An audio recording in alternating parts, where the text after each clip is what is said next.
श्री शिवाय नमस्तुभ्यम। जय माता दी। दोस्तों, आप सबका मेरे चैनल में स्वागत है। देवउठनी एकादशी 23 नवंबर 2023 गुरुवार को है। इस दिन 5 माह बाद देव योग निद्रा से जागेंगे और फिर समस्त मांगलिक कार्य शुरू हो जाएंगे। हिंदू धर्म में इसे देवोत्थान एकादशी के नाम से भी जाना जाता है। कार्तिक माह के शुक्ल पक्ष में आने वाली देवउठनी एकादशी माँ लक्ष्मी और श्री हरि विष्णु को प्रसन्न करने के लिए श्रेष्ठ दिन माना जाता है और इसके प्रभाव से बड़ा पाप भी क्षण मात्र में ही नष्ट हो जाता है। श्री कृष्ण ने कहा है, देवउठनी एकादशी की रात्रि जागरण कर पूजा करने से साधक की आने वाली 10 पीढ़ियां विष्णु लोक में स्थान प्राप्त करती हैं और पितर नरक से मुक्ति पाते हैं। देवउठनी एकादशी का व्रत कथा के बिना अधूरा है।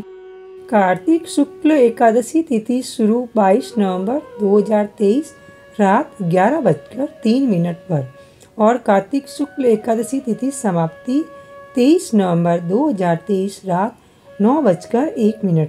पूजा का समय सुबह 6:50 से 8:09 तक रहेगा और रात्रि का मुहूर्त शाम 5:25 से 8:46 तक रहेगा। व्रत पारण का समय 24 नवंबर 2023 सुबह 6:51 से सुबह 8:57 तक रहेगा। आइए जानते हैं देवउठनी एकादशी व्रत कथा।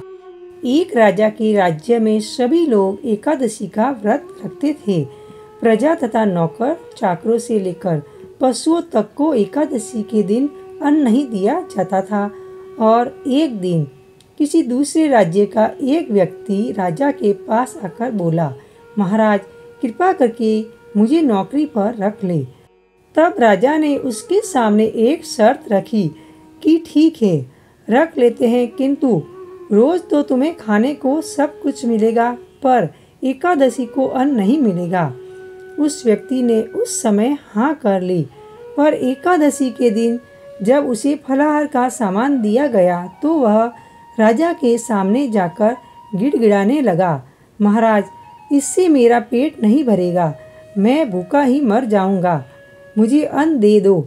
राजा ने उसे शर्त की बात याद दिलाई पर वह अन्न छोड़ने को राजी नहीं हुआ। तब राजा ने उसे आटा, दाल, चावल आदि दिए। वह नित्य की तरह नदी पर पहुंचा और स्नान कर भोजन पकाने लगा। तब भोजन बन गया तो वह भगवान को बुलाने लगा, आओ भगवान भोजन तैयार है। उसके बुलाने पर पीताम्बर धारण किए भगवान चतुर्भुज रूप में आ पहुँचे तथा प्रेम से उसके साथ भोजन करने लगे। भोजन आदि करके भगवान अंतर्धान हो गए तथा वह अपने काम पर चला गया। 15 दिन बाद अगली एकादशी को वह राजा से कहने लगा कि महाराज मुझे दुगुना सामान दीजिए। उस दिन तो मैं भूखा ही रह गया। राजा ने कारण पूछा तो उसने बताया कि हमारे साथ भगवान भी खाते हैं, इसलिए हम दोनों के लिए ये सामान पूरा नहीं होता। यह सुनकर राजा को बड़ा आश्चर्य हुआ।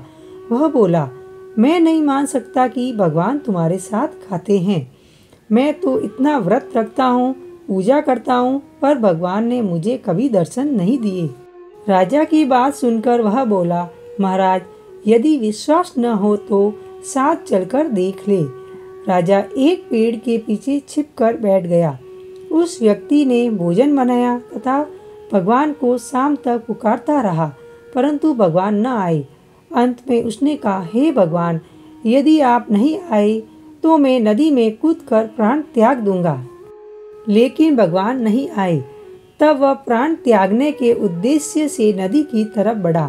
प्राण त्यागने का उसका दृढ़ इरादा जान शीघ्र ही भगवान ने प्रकट होकर उसे रोक लिया और साथ बैठकर भोजन करने लगे।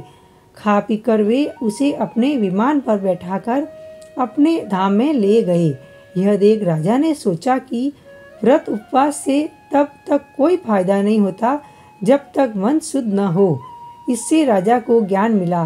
वह भी मन से व्रत उपवास करने लगा और अंत में स्वर्ग को प्राप्त हुआ।